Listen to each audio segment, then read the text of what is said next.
Nakikita nyo po ba yan? Hello, good morning everyone. Nakikita nyo po ba yan? Yung ulan ng snow?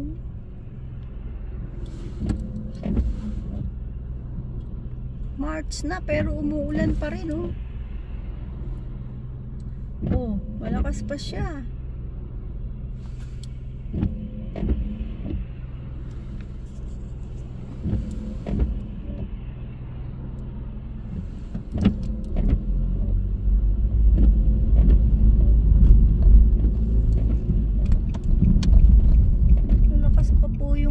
Snow niya, oh. Good morning uli. Pauwi pa lang po ako.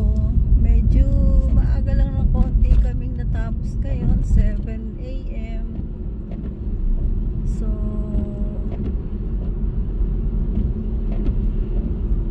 nakakatuwa naman. At biglang umulan ng snow. Ayan, oh. Kita nyo yung puti-puti na yan. Unexpected na yung uulan ng snow, pero nakakatuwa. Biglang uulan daw uli ng snow. Oh. Dito sa amin, ha, sa ibang lugar katulad ng halimbawa sa Hokkaido, yung parang Baguio, ay naku, puro snow doon. At saka doon sa yung may relatives ako sa Nagano, doon sa kanila maraming snow.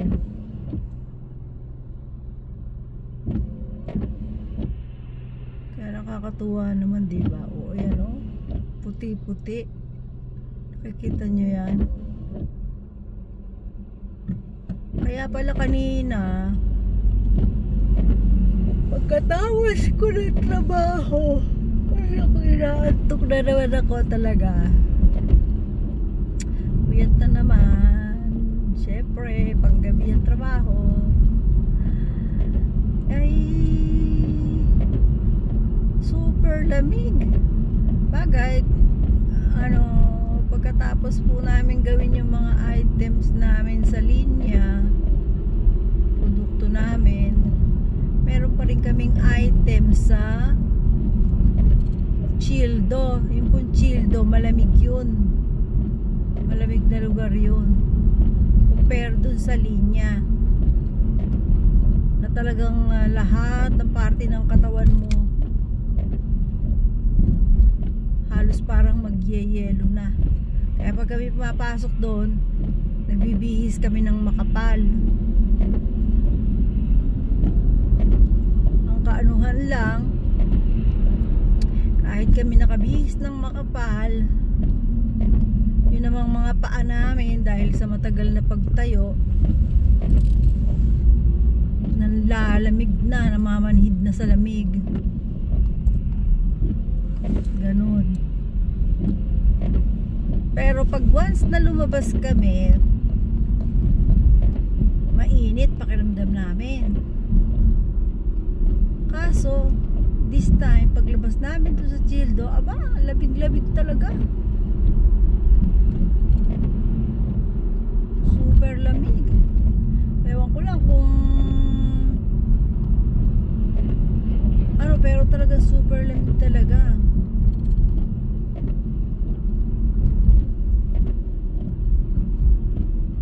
Kaya nga hanggang ngayon,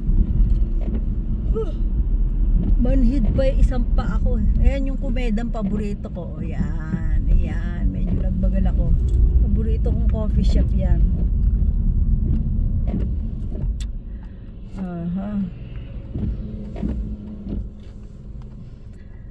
Makikita nyo mamaya pag daan ko dun sa Karahashi. Yung Karahashi, yung pinakamaliit na tulay. Kung natatandaan nyo yung Omiyohashi to Omihashi, and then Karahashi. Ayan. Dito po tayo ngayon dadaan sa maliit na tulay. makikita nyo yung pabundok, na sa amin. Makikita nyo yung pabundok na yun. Medyo natatanaw-tanaw na ng konti. Ayan yung bundok medyo natatakpan siya ng kiri. When you say kiri, yung foggy siya ngayon. Kaya ay dito'y tatawid na tayo sa Karahashi, the smallest breed among the other Hashi, Omihashi, and then this one is Karahashi.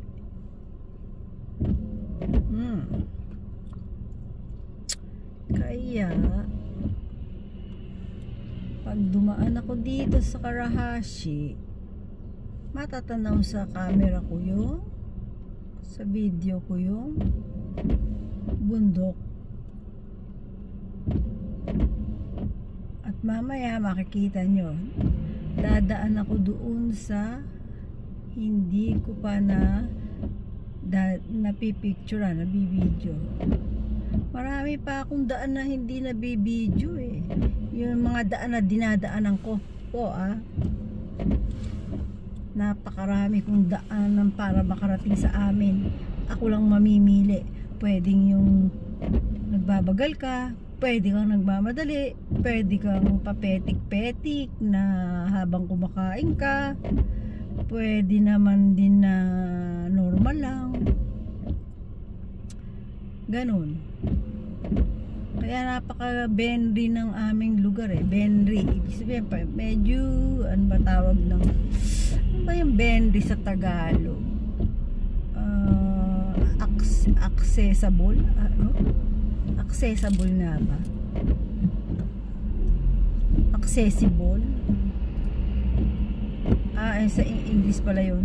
Sa Tagalog ano ba yun? Bendy. Yung kumbaga marami siyang kumbaga sa gamit. Marami siyang pwedeng paggamitan, ganun. So multi-purpose nga ba yun. Basta yun na yun, bendy. ito na ako dumadaan sa Karahashi. Diba maganda? Say ganda ng Karahashi, eto sabay yung date nitong ginawa 19, ano ba itong nakalagay? Parang may nakita ako dito kung 19 ano siya ginawa talagang ano pa 100 years ago na. Yan, natatanaw nyo yung foggy na yan, bundok yan kaya lang hindi makita yung bundok kasi nga foggy.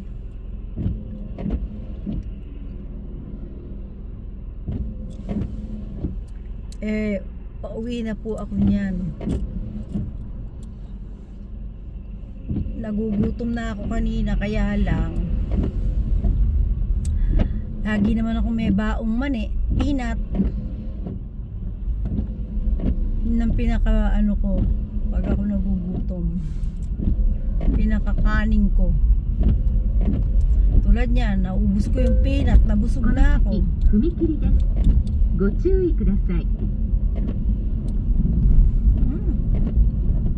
Dami pa po kasi ngayon oras, office hours, mga pasukan ng eskwela, pasukan ng mga manggagawa.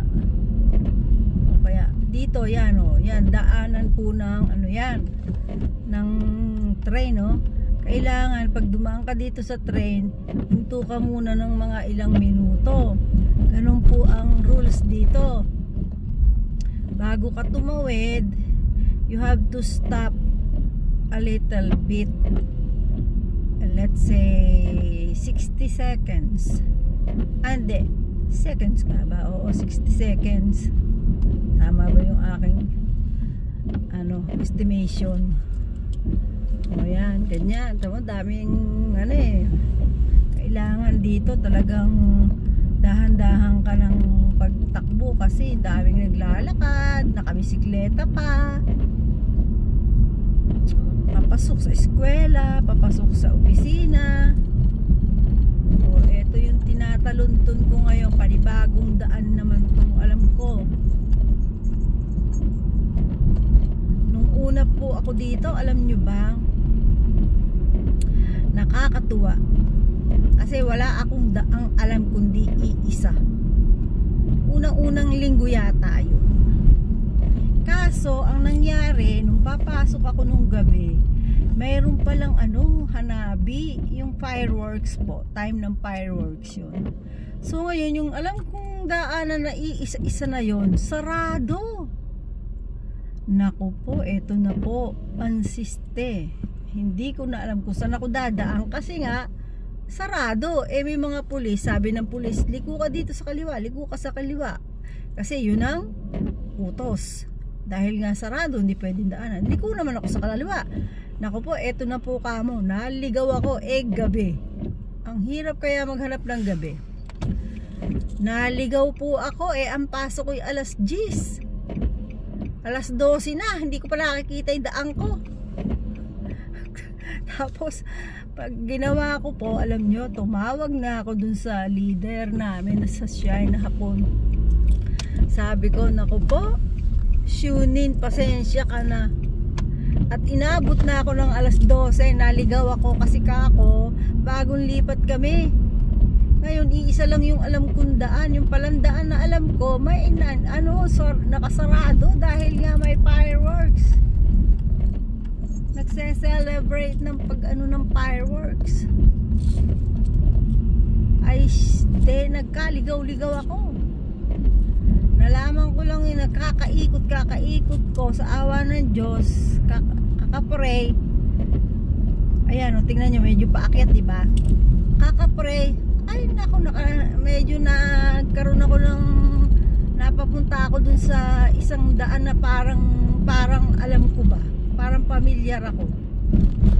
Tapos nung makita ko, ayun na, nakarating na ako dun sa may expressway. Tapos sabi ko po sa Shuni ko, nako, pasensya na po kayo Shuni, late na akong papasok dahil alas 10 ako, naligaw ako dahil nga first time ko dito sa aming bahay na papasok ng gabi, na kalimutang nawala sa loob ko yung fireworks pala. Sa ganung panahon meron, ay inabot ako ng kaligaw-ligaw. Awa naman ng Diyos, nakarating ako sa trabaho siguro before 2 AM na. Pero ang sipag, pasok pa rin ako noon. Masok pa rin ako. O yan, makikita nyo itong dadaanan ko na to, medyo paakyat, pababa, paakyat, pababa.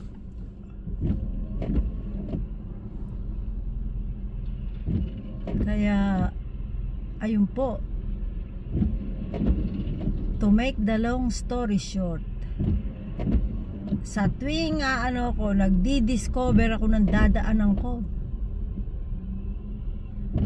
pa isa-isa nadi-discover ko yung mga pwedeng daanan, hanggang sa na ang aking palang bahay ay napakarami palang pwedeng daanan papunta sa patrabaho ko, pauwi sa amin. Ang dami kong karsadang na discover. At ito na nga, isa na nga ito. Tsaka yung ibang mga ibinidyo ko. Pwede ka po dumaan sa aakyat, bababa, pwede kang umakyat sa pwede kang dumaan doon sa diretso siya na maraming puno, ganyan. Pagka maraming ano ng daanan.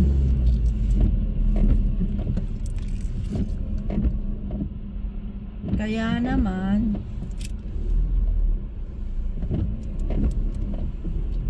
eto namang si Tatang yata ito. O si Ateng. Doon naman pumara. Ay sa liit-liit ng karsadang are. Yan po, di ba paakyat na. Ito na ako sa ibabaw ng bundok ha. Nasa bundok na ako. Baka akalaan nyo. Kalahatian pa lang yata. Hindi naman ibabaw pa ng bundok. Yan. Pero ang lakas ng snow po ah. Pero hindi naman yan na ano tawag dyan. Hindi naman yan mabubuo kasi ano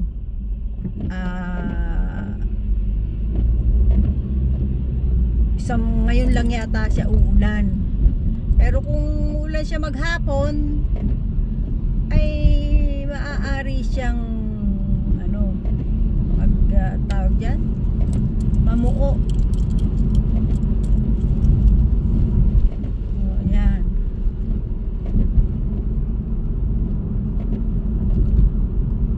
O diba nakita nyo bababa tataas.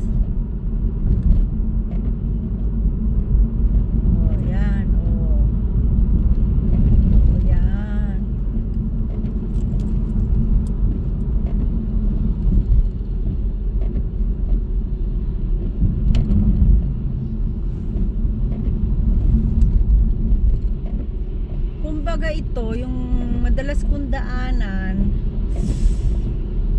kumbaga siya ay ano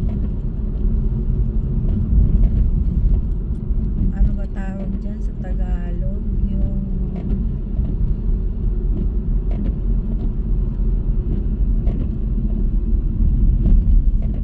kasing bahay namin parang lumalabas na dito sa daanan ko. Yung bahay namin para nasa gitna.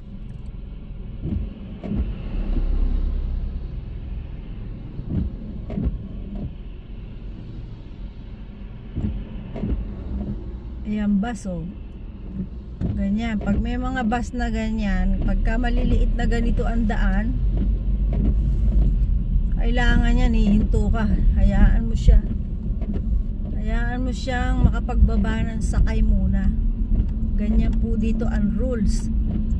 Lalo na pagka sa mga ganyan daan na isang pasalubong lang at isang ano lang.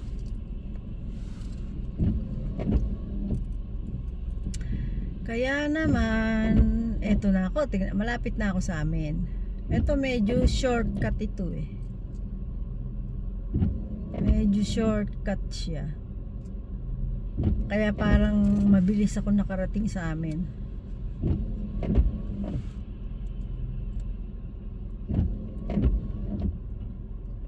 Kaya po yung lugar ko napaka-bendy. Marami siyang daan na pwedeng daanan. Kaya lang meron dito yung kasi dahil nga sa ganun siyang daan lugar, lahat ng galing ng Osaka, galing ng Kyoto, galing ng kung saan saan dumadaan dito. Kaya naman siya may time talaga siya. Naku po, sa haba po yan, katulad niya nakikita nyo yan, haba ng pila talaga. Kaya naman bagay kahit naman siya mahaba ng pila, dahil nga sa marami naman akong alam na daanan, pag bumaba ako sa bahay namin, sabihin ko, ano ba ako, kaliwa? Kakanan ba ako? Kakaliwa ba ako? Titignan ko muna yung mga sasakyan. Ay katulad po nito, ayan. Ayun, dun pala ako sa pasalubong. Dun ako nang gagaling madalas. Ngayon lang po ako uli dumaan dito pauwi. O yan, dito papaakyat na ako. Doon sa ano, dyan ako nang gagaling. Yan, sa may paparating na yan. Ngayon dito naman ako sa Hantaygawa sa kabila. Yan, o kita nyo papakit, o diba? O tapos aakyat ka pa dyan, isa, pangalawang liko, o pangatlong liko, diba? Dahil mo lilikuan, ha? Pang-apat na liko, o diba? Pang-limang liko, o yan. Pang-limang liko, last na yon. Tapos paurong na ako. Paurong na ako kasi pag nagpark ako, paurong. Yan, o diba? O andito pa yung pare, andito pa yung pari namin. Ang oras na ba? O 8:32 lang pala. Andito pa. Ayan. Okay, ayan. Teka muna, isa pang abante. Yan. Tama na doon sa guhit. Okay. Ayan. Yan.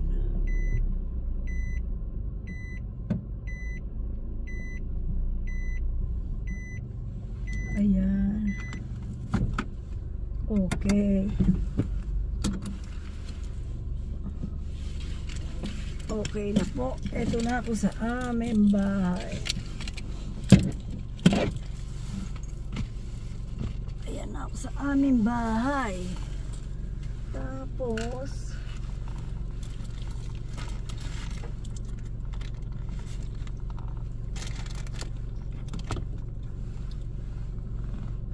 ay naku, aking bag pala nahulog.